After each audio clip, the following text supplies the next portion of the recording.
no sore throat, no sniffles, nothing. And you know, Sheila, with me going into crowded areas, protests, long-term care facilities, airports, given the fact that I've got a couple of medical conditions I won't go into, if I was doing an insurance actuary table, according to the data, I should be dead right now. Oh, evidently, we have to play the warning again, Sheila. You jinxed it by mentioning the warning, so fasten your seatbelts, folks. Here it comes. Warning, censorship. Warning, censorship. Warning, censorship.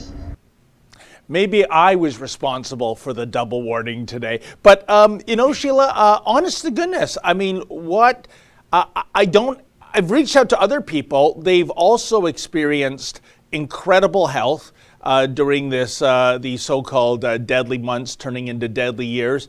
And by the way, what actually happened to the flu last fall and winter? Does anyone know where it went? Well, that's the thing. Like, all of a sudden, the flu suddenly disappears. Now, I think, a part of my good health is probably attributed to the fact that shopping carts are now being sanitized, because as a mom, I spend a lot of time in the grocery store. And when you think about it, those shopping carts and baskets, they've got to be disgusting.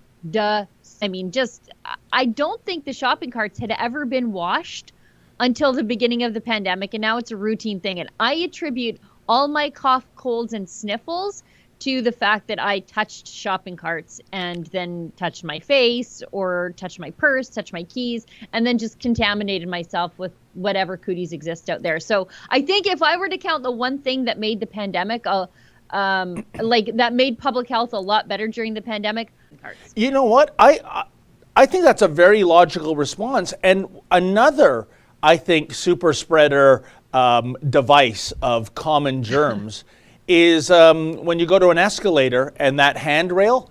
I mean, think of how many hundreds or thousands of hands have been on that handrail that you're supposed to hold going up. So I don't even hold on to it. And occasionally you'll get a Karen security guard yelling at you to hold the handrail. In fact, I think, wasn't there somebody in Montreal that actually got arrested by the transit police for not holding the handrail?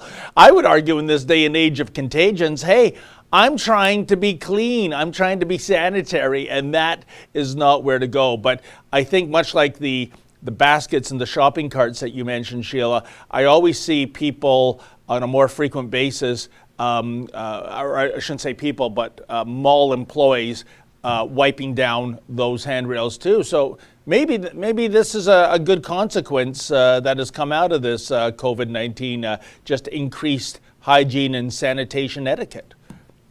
I'm from Fort Saskatchewan. We don't have escalators here. The only time I get remotely near to escalators when I'm flying. So only in airports do I go near an escalator, because I avoid malls like the plague, by the way. So that's the only place that I experience an escalator. I should tell everybody what we're doing here today. Even though my Skype feed is completely frozen, I think we're still streaming on all the places that we're supposed to be streaming. And we have some good news about one of the places that we are streaming on. Yes. So this is the Rebel News daily live stream. It used to just be on Fridays, hosted by Ezra. But now it's 5 days a week. There's more news than ever. And a lot of people, unfortunately, are still either at home because of the pandemic, because their employers are a bunch of hypochondriacs, or they've just completely moved to working from home. So if you do work from home now, welcome to the club. It's okay.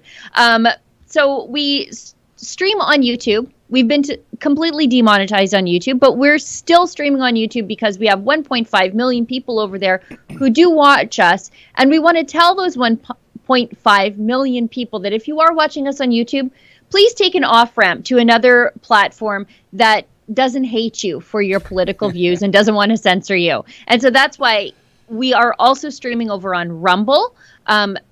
Great free speechy platform. We're also streaming on Odyssey, and we have some good news about Odyssey. So Odyssey, in the past, you could leave us a hyper chat by purchasing some of Odyssey's library cryptocurrency, and you could use that library cryptocurrency to send us a hyper chat as we're live, or to tip us as a creator. But Odyssey's added a brand new feature where you can, I think it's send us a hyper chat, Justin, or tip us, but you can also do it in just regular old fiat currency. So if you're like me and you want to understand cryptocurrency and you know you should, but you haven't yet, and you want to just spend regular old money, you can do that too. You can do that on Odyssey now, and we are also streaming over on Super U, which is great.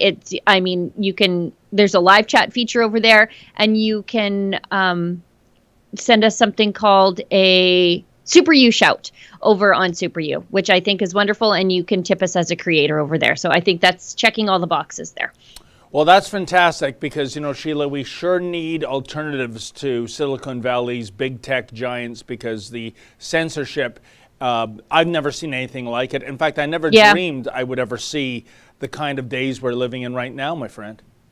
No, me neither. And, that takes us actually to something I wanted to touch on, and it's ournewstudio.com. Yes.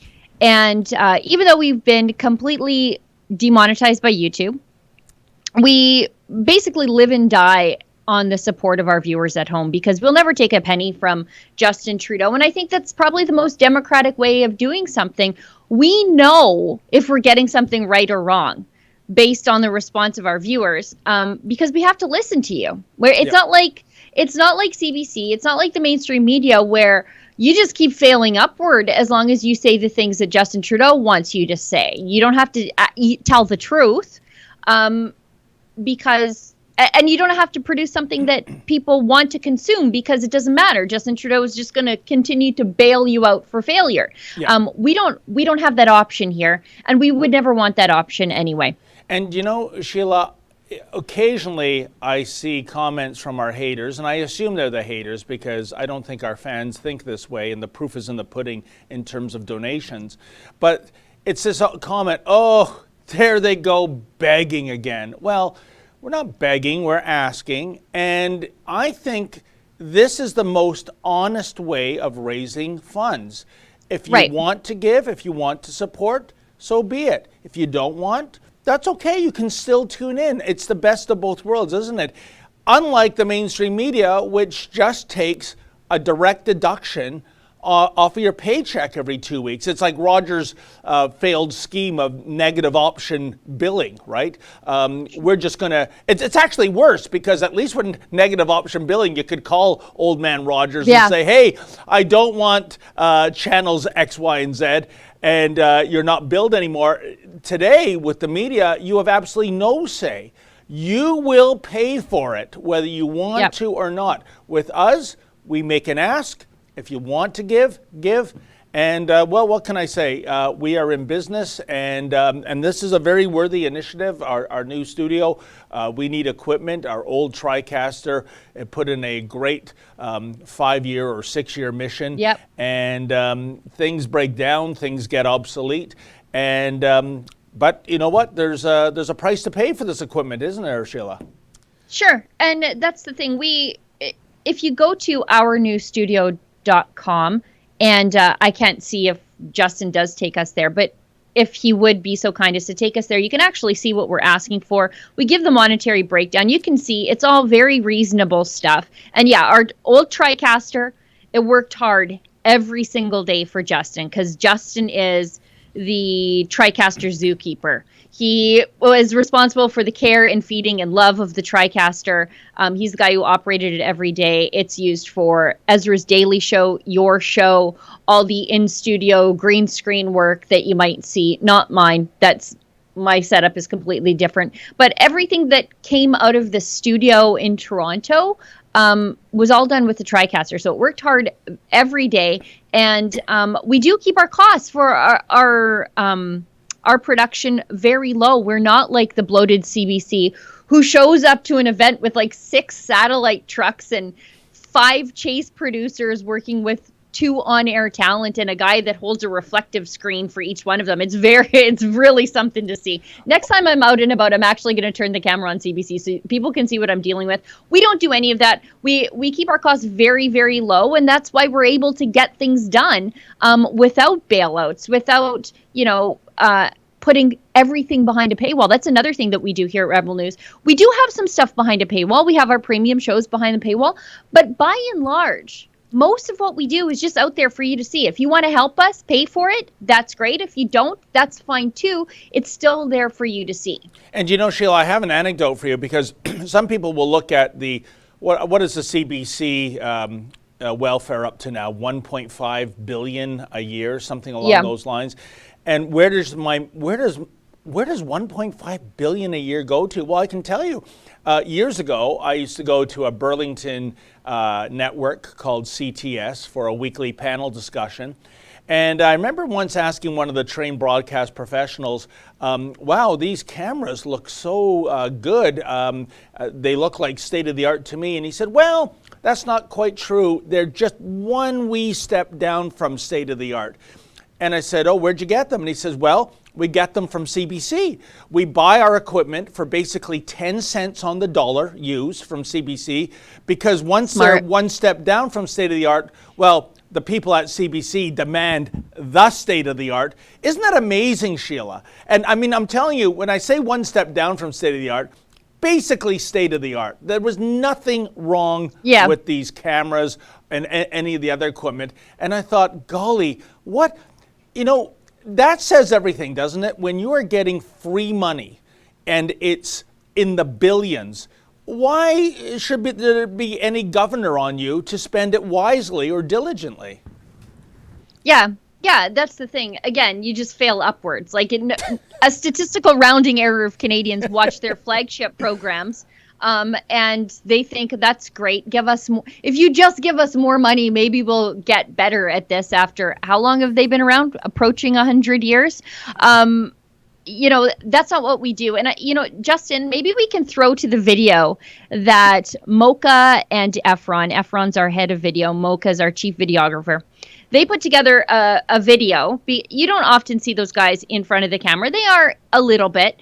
But, you know, to fund this sort of equipment for them, a few new computers for our editing team and the Tricaster and a couple other pieces, it sure makes their life a lot easier, because they are using older laptops, older desktops in the office. They're not ancient, but I mean, if we want to get the news to you fast, we need to have better equipment, and we don't take bailout bucks. So maybe we can throw that video up that the guys put together. Well, Sheila, your wishes are... Hey guys, had a video for Rebel News here, Efron Monsanto, along with Chief Videographer Mocha Bezirgan. We're here to tell you that we need your help once again. Our Tricaster is no longer working. It's been working for the last 6 years, but it's not working any longer. If you were watching our live streams, you must have noticed that we were running into issues during live stream. And this Tricaster has been in the company before I even joined as an intern back in 2017. This actually filmed the election night coverage that Ezra had in 2015. This has a lot of history. This has been through a lot of iconic Rebel moments. Remember the time that David was arrested in Brampton for bringing you the other side, and we had to go live immediately? Hello, everybody, and welcome to this very special emergency live stream. I have some terrible news from friend and colleague David Menzies, beloved by many. Public interest journalist, was just arrested. And also remember when you were holding the phone to your face instead of recording the action? Arrest him or go away. Okay, let's do that. Can you back up, please? My colleagues, you're not listening. Yeah, a lot of history in this Tricaster, all these live streams. This actually films Ezra Levant's nightly show every weekday, Andrew's weekly show, and even David's show every week. This plays an integral part of the company. We're looking to upgrade our equipment to help bring you a better side of the story that you'll never see anywhere else. This includes getting a new Tricaster. This will be the Tricaster Elite 2. This will help us increase our production value for live streaming. We can stream up to 8 different guests at the same time. We can have online debates across the nation, just like we've done before. You've seen Catherine's coverage throughout the pandemic all throughout Ontario. You've seen Sydney's coverage when we sent them over to Manitoba to show you the other side, to fight the fines for some of the egregious lockdown arrests there. You've seen Pastor Tim Stevens arrested in front of his family, recorded by our team who were there at a moment's notice, no hesitation. We want to give you the other side. If you can provide us, once again, with the proper equipments, we can continue to do that. Yeah, unlike the corporate press, we don't get a tax bailout to a tune of nearly $600 million every year. We would never do that. We would never trade our integrity for views or for any other things. We want to keep bringing you the other side of the story, and we would be truthful to you, the Rebel viewer, who continuously watches us. We're looking just for modest equipment. The laptops are around $2,500 all in. They're simply high-performance laptops to do field reporting. When Mocha's out in the field across the nation, he wants to be able to finish the report that same night. And we're also looking to get desktop computers for our office workers to help increase their production efficiency as well. These computers are pretty modest. They're not high-end. They're simply just work computers to get them done. You can see the specifications we asked for. They're going to cost a couple thousand each, but these will last several years at the bare minimum. Then we're also looking for a new Tricaster, the Elite Edition. It's going to cost us $40,000, and I know that sounds like a lot, but it's going to last quite a long time. You've seen the troubles we've had with the live stream and some other stuff, and we want to make sure our production quality is top-notch. You know we will never take government money like the CBC and our competitors do. You forcibly have to pay for the CBC through your tax dollars, and you have no say in that. You have a say to whether or not you want to help us and help bring you these stories, and no one else will. Thanks to you, the Rebel viewer. You make this possible. Head over to ournewstudio.com and chip in if you can. Thanks again for watching. It's much appreciated. If you chip in for this, we're going to appreciate and we're going to produce high quality content. If you don't, you're not going to go to jail. We're not going to send armed men after you. We're not going to take any legal action against you, unlike other media that are connected to the government. We're not going to print any money to devalue your currency in your pocket. Okay, this is completely kosher, completely halal, completely voluntary, completely legal, completely okay. Mocha's the best. Oh yeah, you can tell Mocha has had some experience living in a place like Turkey, Sheila. But Yeah. But two things, we are spending the money wisely, not extravagantly as the CBC does. And by the way, Sheila, I think the CBC has a disincentive not to spend wisely, because if they crunch the numbers and they whittle down their expenditures, instead of say 1.5 billion, it's 1.1 billion. Well, then their ministerial masters with the government might say, well, if they can make do with 1.1, let's give them 1.1 next year. So there's I think, a fear of being diligent with tax dollars because their budget would be cut. And the second thing I want to say, I'm glad they played that clip of you last year talking about my arrest in Brampton, because I completely forgot that next month, August 2021, my 1-year suspension of all Brampton recreation and park facilities comes to an end.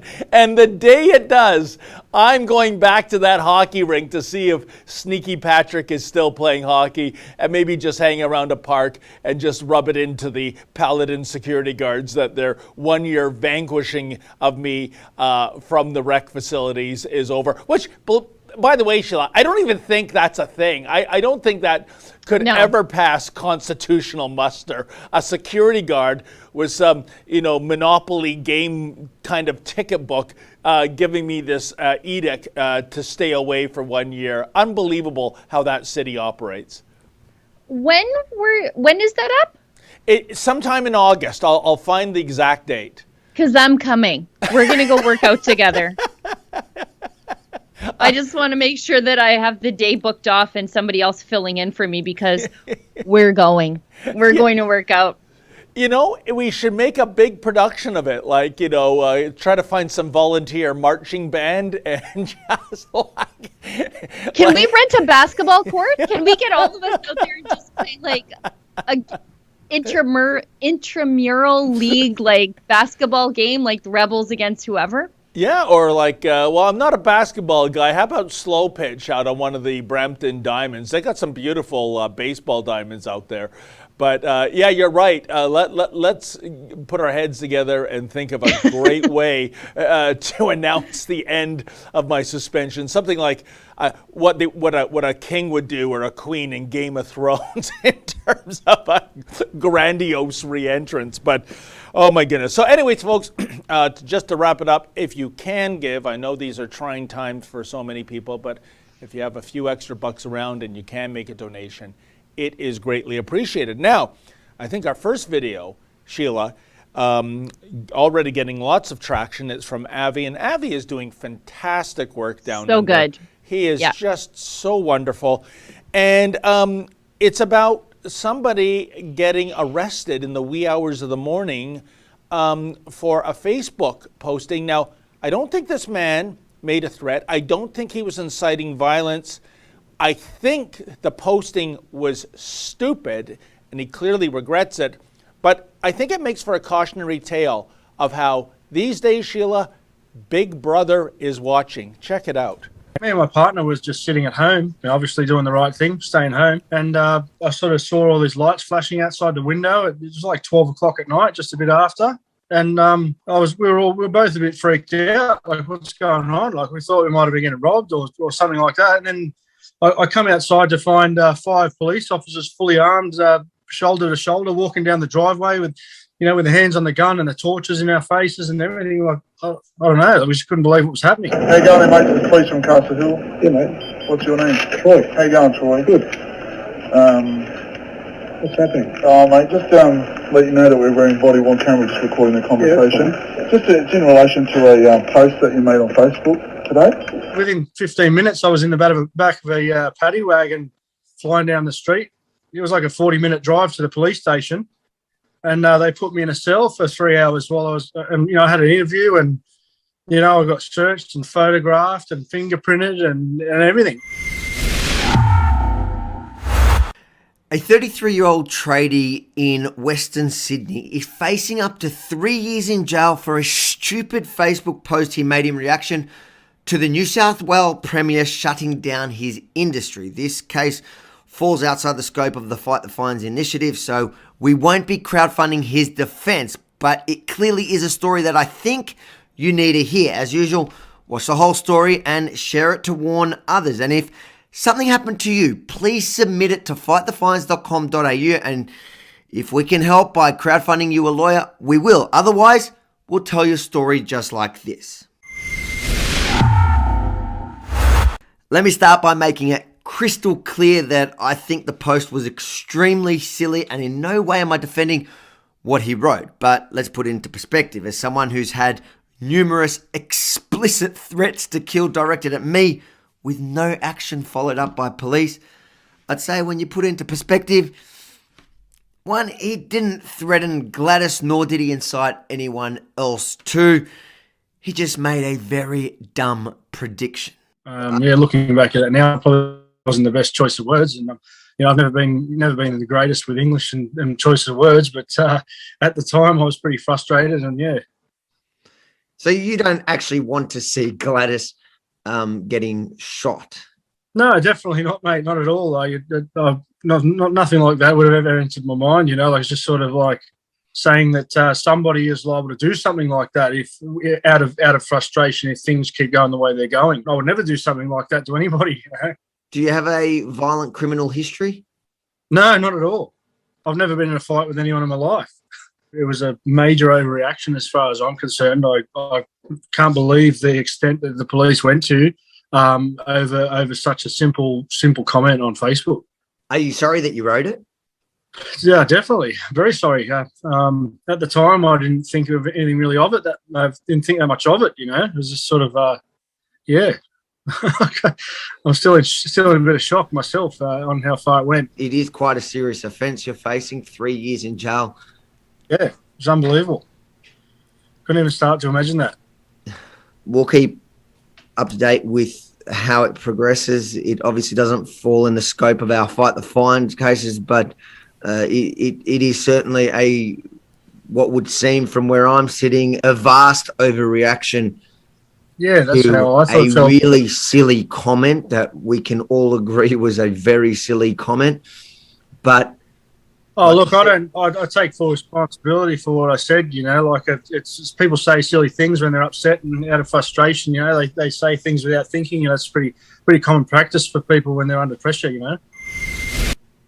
Yeah, well, like I said, Sheila, I think what he said was not a death threat. It was not an incitement to violence. It was, as Avi mentioned, really dumb and regrettable. I mean, we believe in fighting, but we fight with words, with thoughts, with ideas, not with weapons, not with any kind of threats or anything that could be perceived as a threat. But on the other hand, what a grotesque misuse of police resources. I mean, why so many police officers? Why in the middle of the night? To someone who says he doesn't have a criminal record, I don't think he is a gun owner. So all I can think of is this being intimidation tactics to send a message to other Australians that if you say something we deem to be a little offensive on Facebook, wow, you're going to regret it. Sheila? Did you lose me? Did you lose me? No, I got you now. Sorry, Sheila. Okay, great. Who even knows? Because my Skype feed's been frozen, so I don't even know if I'm talking to anybody unless I can hear you back. Yeah, like who even because he's from Australia, literally almost nobody has guns there. Yeah. So let's just like take that right out of the equation. But also the fact that this guy's facing now 3 years in jail. 3 years. Sex offenders don't get that. You know, you can run somebody over with your car and kill them and get less time in jail than this guy is facing for a post on the internet. Yeah. I think he's already paid enough of a penalty by being arrested in the way he has been. I would bet my life that he's not going to get 3 years, much less 1 week in jail over this.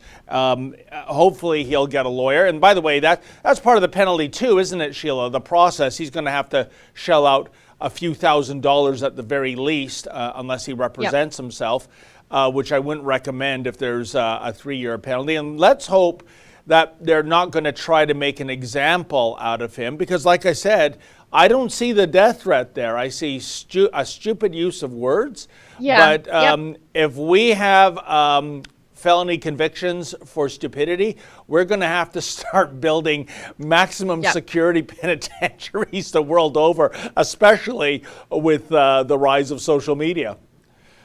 Yeah, Trudeau will get the chair. If there's like, if we're arresting people for saying stupid things, I mean, that's just not what you do in a free society. And we should get to some of these chats. Yes. And a quick reminder to everybody that if you are watching us on Odyssey, actually, first of all, if you're watching us on YouTube, consider watching us somewhere else on Rumble, Odyssey, or Super U. And if you are watching us on Odyssey, you can leave us a tip or a hyper chat now in regular old fiat currency that boomers like me and David understand, as opposed to their cryptocurrency library. So pick whichever one is easier for you, and boy, we'd sure appreciate the support, because we are trying to, like we said, get some new equipment for the studio. And by the way, if you'd like to support that effort, it's at ournewstudio.com. So let's get to some of these hyper chats. Oh, it's our friend History Club World. You were late yesterday, History Club World, so you're the first one today. Any thoughts on Bezos in space? Yes, I do have thoughts on that. I'll get to that in a second. On Katie Hopkins being kicked out of Australia, or the suspension of MP Sloan on Twitter, or the opening of Hobbiton in Alberta. I had to Google what that was. Follow History Club World on Instagram, your hub for educational content. First of all, on Bezos in space. Everybody is really like excited that this is like, oh no, now space is going to be commuter friendly and the cost of going to space is going to come down. I see this as far more sinister. Maybe this is just the conspiracy theorist in me, which often rears its ugly head. But when I was watching Bezos's little thing, his capsule land, I thought, oh my goodness, I saw the movie 2012. And this is a test run for all the rich people to just leave the poor people and the unwanted people behind in the case of some sort of cataclysm or extinction level event. I'm like, oh yeah, I see this. This is fine. This is just where all the rich people use this technology to leave us all behind. That was, as I was watching it, that was what I got. My take on this, Sheila, is that this is all about bragging rights when it comes to billionaires with egos the size of the CN Tower. Because Richard Branson went into space, well, Jeff Bezos says, I got to go into space, and also make the point with an exclamation mark that I went higher into space than Richard Branson. It's almost like, when you look at the NFL, what is that really but the ultimate golf and country club? There's, I think, 32 franchises, so there's 32 multi-billionaires that are part of it. It is the ultimate exclusivity kind of a golf club, if you want, for the filthy rich. And I think this is just these billionaires. They have more money than they can spend in 100 lifetimes, Sheila. And this is the end thing. Space travel is now possible, such as it is. But I gotta say, you know what, guys? Yuri Gagarin was the first man in space. Every single one afterwards is just repeating something that's already been done. Neil Armstrong was the first to step foot on the moon. And after that, the novelty of moon landings wore off. So I don't get too excited about this, Sheila. And, I got to tell you, as much as I don't mind taking risk, I can't ever erase the image from 1986 of the Challenger on takeoff and what happened. I know there's been great advancements since then, but it isn't as easy as just taking a plane. As a matter of fact, yes, it is rocket science. To counter the old saying that it's not. And for what it's worth, I just don't see for the money spent and what you get as a payoff. I don't think it's worth it. I don't know. Again, I go back to is this like a dry run for some sort of apocalypse that they know is coming that I don't? And I think, so if my options are getting into a confined space, and you know how good I am with those, with a sinister bald-headed billionaire, which is a little too on the nose, and hurtling through space, and I get car sick, or staying behind and taking my chances with zombies or poison gas or whatever it is, I'm probably going to stay behind. I'm just not doing this. Yeah. Sorry. Go ahead, Sheila. Go ahead. No, go ahead. Go. I think History Club World had a whole slew of queries there. There's a lot there. And the other one was Katie Hopkins, who I just found out just before the show, going through the Toronto Sun. She made the Sun, and Katie evidently was boasting on social media about appearing naked and maskless at a hotel quarantine in breach of the country's strict shutdown. Yeah, so, and Australia, the way they are, I guess being so maskless is one thing, but maskless and naked, yikes, you're really rubbing in. I think she was, do I understand this right? She was in Australia, Sheila, for a taping of Big Brother VIP, I understand. But I guess they're going to have to write her character out of that because of this breach. Yeah, they yanked her work visa and showed her the door. And clearly Katie was joking. I don't think she was going to answer the door naked. What I will say about Katie Hopkins is she is, despite all the controversy swirling around her, one of the nicest people you'll ever meet in real life. She's a very lovely lady. She's very nice. She's not at all the abrasive person that I think maybe she presents herself as sometimes, but also that the media loves to present her as. She's very nice. And if she did open the door naked, she'd probably have a big smile on her face because she's just nice like that. and you know what? And I echo your opinion, Sheila. Back in 2018, Katie was on the Israel trip. I got to know her, and everything you said is 100% true. So maybe this was just some cheekiness, as they like to say in the UK. But Australia, they're pretty serious these days. No country for cheekiness, right? Yeah, they're so uptight. There will be no joking during the pandemic. Jokes are outlawed too. History Club World also asked us, oh gosh, hang on here. Also asked us about the suspension of MP Sloan on Twitter. You know what? If you want to know more about the suspension of Derek Sloan on Twitter for running afoul of Twitter's official COVID rules, why don't you tune into the Ezra Levant show tonight, because he is Ezra's guest.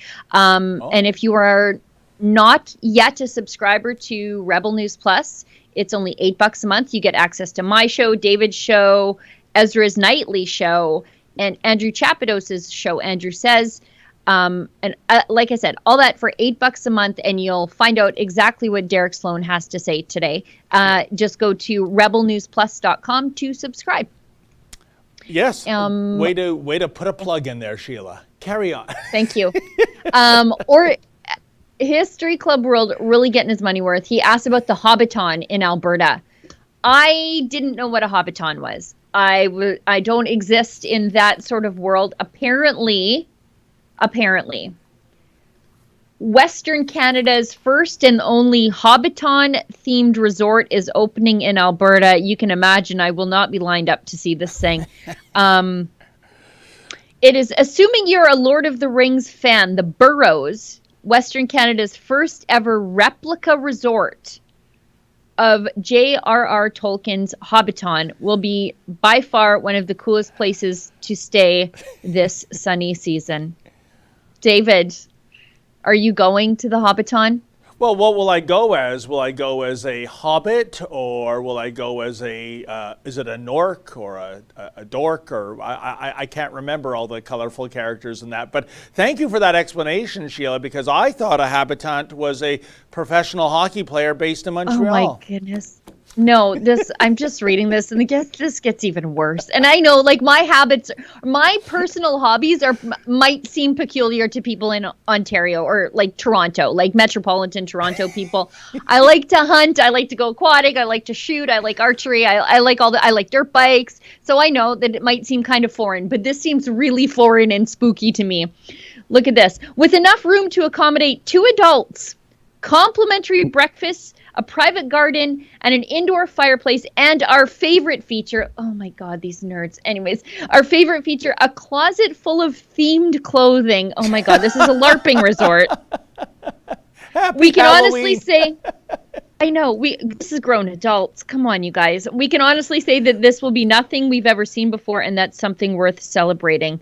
A Hobbit-themed day will open the resort to say thank you for the public for their support. I can't. I can't. There's adults that do this, right? Like, I don't. Again, though, I dress up in camouflage, paint my face, and sit in a tree for hours. So maybe I'm the weird one. Maybe these people are normal, and I'm the weird one. Well, I'll tell you, Sheila, about 10 years ago, I was in Las Vegas, and I think it was at the, I can't remember which hotel it was at, but they had something called an interactive Star Trek experience. And there were a couple of professional actresses dressed up as Klingon women, really quite well done. And they were walking around making mock threats and insulting the people, including myself. And I said something that made the Klingon woman break character and break down laughing. I cannot say it on this live stream, but when we get together, don't you dare. I think that's what I like to do when I'm at one of these events. Try to make the pro break character by laughing, right? And I'm so sorry I'm teasing the audience with what I said that made a Klingon woman start laughing as opposed to scowling and threatening, but it can be done. Well, and I'm not opposed to like living museums and stuff like that. Like I send my girls, or I used to a summer camp at the like little Ukrainian cultural village up the road, where they've gotten all these like buildings and stuff and created a museum, like actual buildings to preserve the history of the Ukrainian people who came here. And they built this little town, and they have actors that work in it. And I would send my girls to summer camp there because it's important cultural part of where we are, right? And so I'm not opposed to that, because it, like, sure, it's kind of LARPing, but it's culturally significant. It's real events. It's history. This is just weird. This is like you just want to live in a book. That isn't real. Is it Vegreville? They have a giant Easter egg? Yeah, the world's largest Pasenka. Yeah, the Pasenka. I remember my brother tried to stick me inside of it one time because there's like a hole that you can sort of shove people through. Don't do it if you're watching. You'll never get back out. Carry on, Sheila. Yes, Super U tip from Annalisa. This is definitely for David and not for me. She tips us $25. Annalisa, that's so generous. Very nice, thank you. And Annalisa says she missed the show yesterday. Darn work got in the way. Love and hugs to you both. Well, thank you very much. That's very nice. And thank you for your generosity. That's very kind. We've got a hyper chat from History Club World again. It seems that CBC isn't at all happy that Alberta is reopening. There's an expert in the dungeon, sorry, Harry Potter reference. They find even the most out there experts that will support them in their efforts to shun Albertans. Yeah, they're still like predicting this catastrophic doomsday event. Now we're, 3 weeks out of reopening? 1 day shy of 3 weeks out. So if we were going to see something bad, it would have manifested itself about 10 days ago. And it's not happening, but CBC just really wants it to happen. Like they say stuff like, there's the potential for rising case counts. And they'll put that, yeah, but they're not. Like there's no rise in case counts, but they say stuff like, the potential exists for rising case counts. Yeah, I guess anything is possible, but it's literally not happening. You know, the way the mainstream media from day one has framed the narrative of the Wuhan virus, Sheila, I call it COVID porn. They just love exaggerating and, ginning up the importance of the virus and always the positive case counts. The positive case counts, we've talked about this forever and ever. The only data that matters to me is the number of people that are actually dying from this, Sheila. And we know that the lion's share are those who are over 80 in long-term care facilities, typically with a medical condition, and that if you're relatively young and healthy, this is not a threat to you. Even if you get it, some people get it and it leaves, they don't even know they have it, and yet they are obsessed with positive case counts. And I say, come on, give me a break already. Yeah, but in Alberta, they don't even have the positive case counts anymore. Like, they don't even have that anymore. So they're like, there's the potential for positive case counts. What does that even mean? There's the potential that I am 30, but I'm not. You know what I mean? Like, that's just not a thing. We should keep going because we have 15 minutes left in the show, a bunch of chats to get through, other things you need to talk about. And I have to get off the air shortly after time's up because, again, if you are not a subscriber to Rebel News Plus, now is a good time to become one because my guest this week on the Gunn Show is Linda Blade, Coach Blade, co-author of Unsporting. So I'm really excited to talk to her. My daughter was freaking out at the prospect of me talking to Linda Blade. So I'm just going to try to keep my cool and conduct a proper interview with this lady. That'll be a 5 coupon ride, as they used to say on the Midway. Definitely. We've got a hyper chat from Salty Lefty Mods. What's the disease spread by COVID? And how is it diagnosed other than by their magic test? We've got a Rumble chat from Chronic Bud 99. At least with Rebel, we know what their money's being used for. Yes.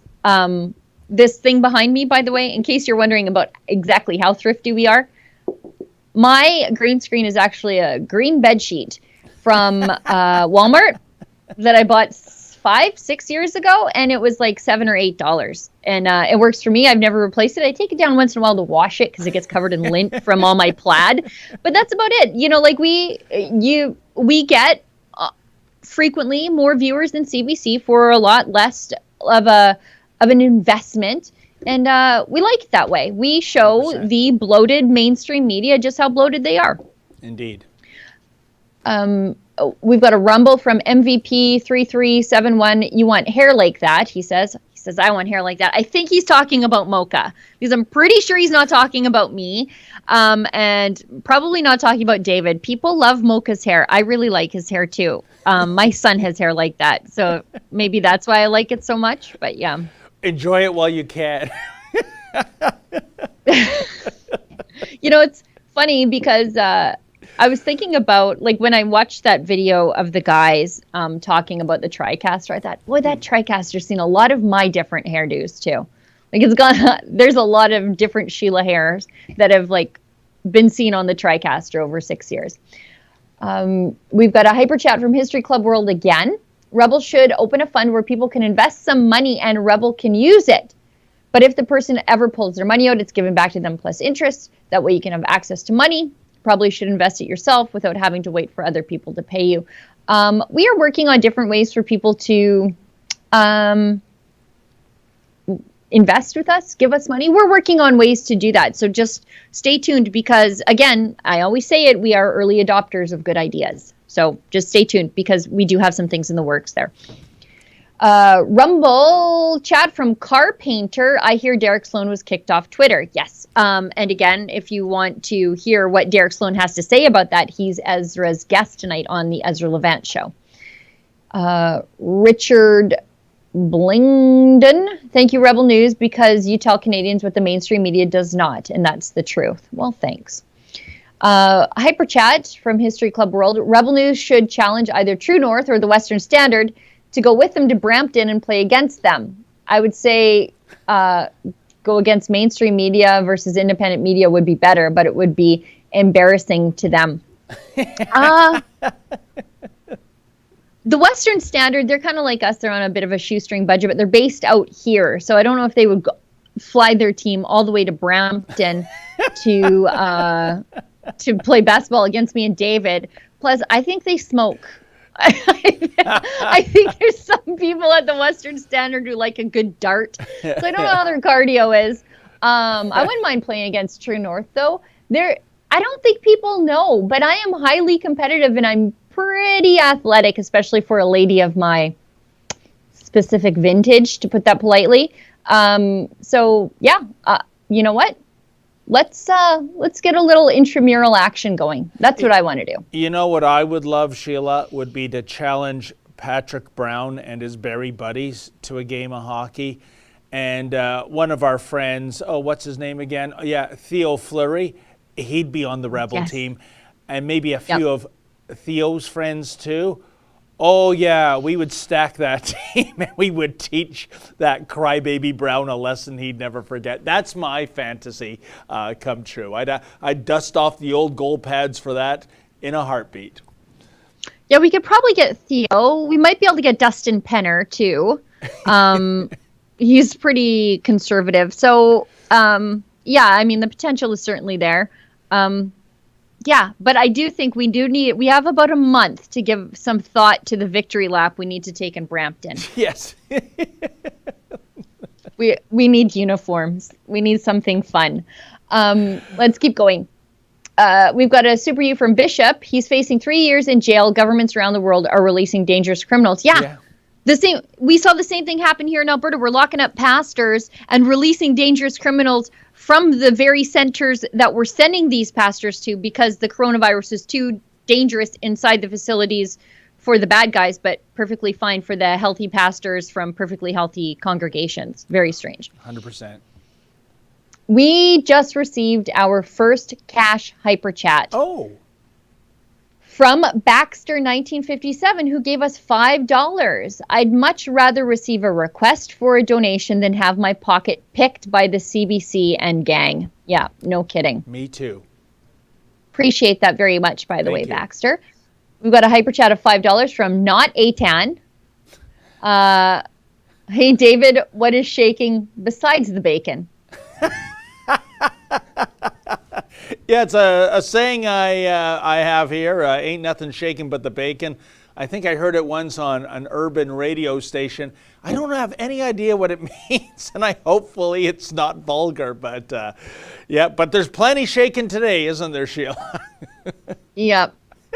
I shake my way through these shows because I worry that every minute with you is a minute that I might ruin my career and the company. That's a good strategy. Yep. I'm always on high alert. We've got a hyper chat from Mimg. Thank you for helping me advertise. I have tuxedo kittens. I love these people who are like, here's a hyper chat. I'm just going to use this like Kijiji. I kind of like that. Thank you for helping me advertise. I have tuxedo kittens, black and white, front spot, looking to find their forever home in Toronto. That's so great. I like that. I find it very charming. We're one step away from Tradio. Let's wheel and deal. They still have Tradio in Northern Alberta. By the way, my husband and I were talking about this the other day, and it was so funny because Jason Kenney does these Facebook Lives, right? And sometimes from time to time, there will be guys who realize, oh, there's like thousands of people watching this. They're mostly conservative, so they might know what I'm looking for because they have, let's just say people with conservative tendencies are more like, they do things with their hands, right?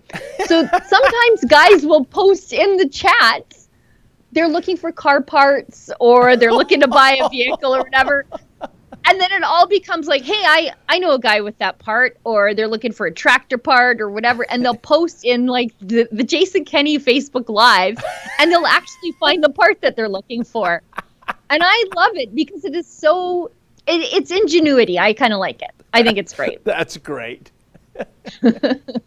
It's so Albertan. Oh, yeah. We've got a hyper chat from Rebecca Henderson. My grandparents grew up on CBC and trust it with everything. Yeah. Your grandparents' CBC, it's not Knowlton Nash anymore, is it? Or you know was what? he on CTV? That's a very good point, Sheila. It reminds me of the old General Motors ad campaign for Oldsmobile. You know, not your father's Oldsmobile, when actually, in fact, it pretty much was your father's Oldsmobile. But times have changed, and it is just a rat trap of progressivism, Marxism, socialism. There's not even an attempt to, have speech that gives the other side of the story, the other side of the ideology. So, it's not the CBC I grew up with in the 1970s. Typically watching The Friendly Giant and Mr. Dress Up and other wholesome children's programs like that. The Tommy Hunter show was a staple in my household, and Wayne and Schuster. Yeah, Wayne and Schuster. That's right. Wayne and Schuster, Tommy Hunter, and the Disney Hour. Remember, they used to have like an hour of Disney. That's right. On Sunday nights. Yeah. And it wasn't wokeism. It was actually telling child-friendly tales, right? Yeah, or like Lorne Green. He used to be on there quite a bit. Pushing lemmings off a cliff to remember. Oh yeah, Lorne Green's New Wilderness. New Wilderness, yeah. They thought that lemmings would just like jump. Everything you know about lemmings is wrong, by the way. They don't follow each other in big herds to the point where they would hurt themselves. That is a Disney creation, and they literally pushed lemmings off a cliff to put that in a video or a movie. Yeah, it's true. Okay, so hard to explain how much CBC has changed over the years and how it's propaganda for the government. The generational view of CBC is very different with boomers. Any advice on how to help explain how it's not what it used to be? You know what, Rebecca? I'm working on a CBC access to information story right now. And it might be helpful to show them that because, as always, I'll publish the documents when I do get that story finished. And it's about what CBC was saying publicly about vaccinations and private vaccination clinics and things like that and private testing clinics versus what they were working on behind the scenes for themselves. And maybe that'll show your grandparents some of the hypocrisy of CBC while they present one thing publicly, what they're doing behind closed doors. And you know, Sheila, I think in the big picture, to answer the question very quickly, it's not just media, but all facets of our lives, bureaucracy, the government, academia, law, policing even. For the last 50 or 60 years, I think there's been an indoctrination of hardcore leftists, progressives, Marxists, socialists, and little by little, over the years, slowly the line moves, and now it's just all of these facets are now crucibles of socialism, of far left thinking, and it's been a masterful insurrection, if you will. It's taken over half a century, but that is what Yep. we have today. Yep.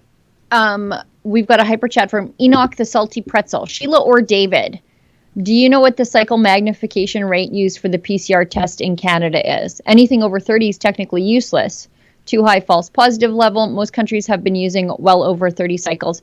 I think with some of the stuff that I've read is the maximum amplification cycle is around 35 to 40. I don't know what they're using in Canada, because for me, my hang up has never been on positive tests and positive cases. For me, this isn't all that bad if you're not elderly or with a gazillion comorbidities. So it doesn't even matter if you test positive. That's sort of irrelevant if you are a healthy, normal person.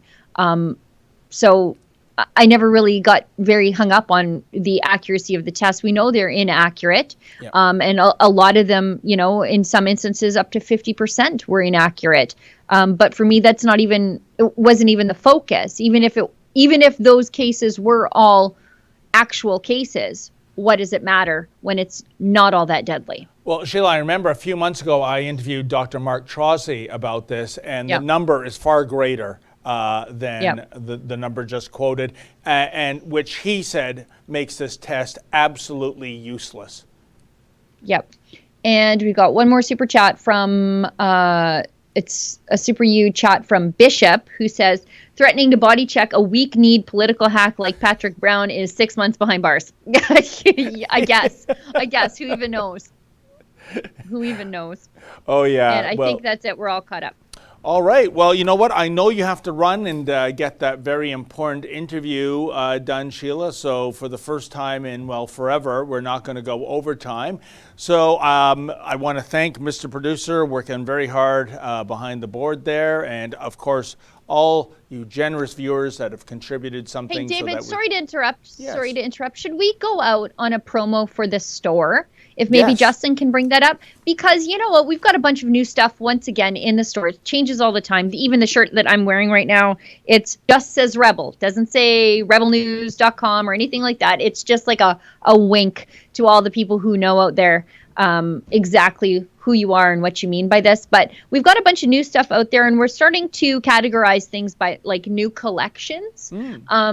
In the store, so makes it easier for people who are frequent shoppers of the store, like I am, to find the new stuff as it's coming out, so that you can stick it in your cart and buy it, and use the coupon code Sheila10 to do it. Or Menzies 10, right? Menzies 10. Sheila, wink nothing. When are you going to wear the Menzoid T-shirt? That's what I want to know. I'm going to wear it when we play intramural basketball against Patrick Brown and his friends. And I dunk on Patrick Brown, because I think he's probably my height, isn't he? He's not a big dude. No, there you go. So yes, if we can play out the show, not with. Okay, let's do that. Justin says we just showed the whole store online, Sheila, so we don't have the perfect. promo ready yet. Yep. So, but hey, look on the bright side. Ezra will be here tomorrow, and he'll have a funny dog video to close the show, as he always does. So my thanks again to Justin, to the viewers, to Sheila. I'm David Menzies signing off, and until we see each other again on Thursday, stay sane.